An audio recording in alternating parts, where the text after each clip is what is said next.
வங்கக்கடலில் காற்றழுத்த தாழ்வு பகுதி உருவானது. இது தொடர்பான முக்கிய செய்தியை பார்த்து வருகிறோம். கூடுதல் தகவல்களை செய்தியாளர் தாய்மானவன் விவரிக்க கேட்போம்.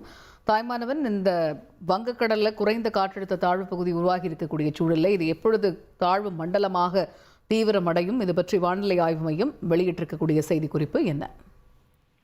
மலக்கா ஜலசந்தி மைய பகுதிகளில் நேற்றைய தினம் நிலவியிருந்த வளிமண்டல சுழற்சி காரணமாக இன்று காலை 8:30 மணி அளவுல அதே மலக்கா ஜலசந்தி பகுதி மற்றும் அதனை ஒட்டிய தெற்கு அந்தமான் கடற்பகுதியில ஒரு குறைந்த காற்றழுத்த தாழ்வு பகுதி தற்போது உருவாகியிருப்பதாக தகவல் என்பது வெளியிடப்பட்டிருக்கிறது. இன்று காலை 8:30 மணி அளவுல இது குறைந்த காற்றழுத்த தாழ்வு பகுதியாக மாறியிருக்கிறது. இது மேற்கு வடமேற்கு திசையை நோக்கி நகர்ந்து நவம்பர் 24ஆம் தேதி வாக்குல தென்கிழக்கு வங்கக்கடல்ல ஒரு குறைந்த காற்றழுத்த தாழ்வு மண்டலமாக தீவிரமடைய வாய்ப்பு இருப்பதாக தகவல் என்பது வெளியிடப்பட்டிருக்கிறது. அதன் பிறகு மேற்கு வடமேற்கு திசையை நோக்கி நகர்ந்து 26ஆம் தேதி தென்மேற்கு வங்கக்கடல்ல மேலும் தீவிரமடைய வாய்ப்பு இருப்பதா இந்திய வானிலை ஆய்வு மையம் கணிப்புகளை வெளியிட்டிருக்கிறாங்க.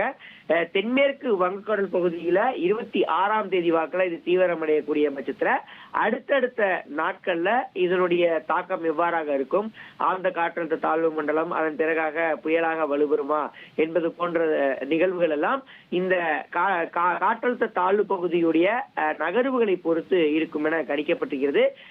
இதன் காரணமாக தமிழகத்துல பரவலாக மழைக்கான வாய்ப்பு இருப்பதாகவும் அடுத்த சில நாட்களுக்கு தமிழகத்தின் பல்வேறு மாவட்டங்களுக்கு கனமழை எச்சரிக்கை என்பது விடுக்கப்பட்டிருக்கிறது.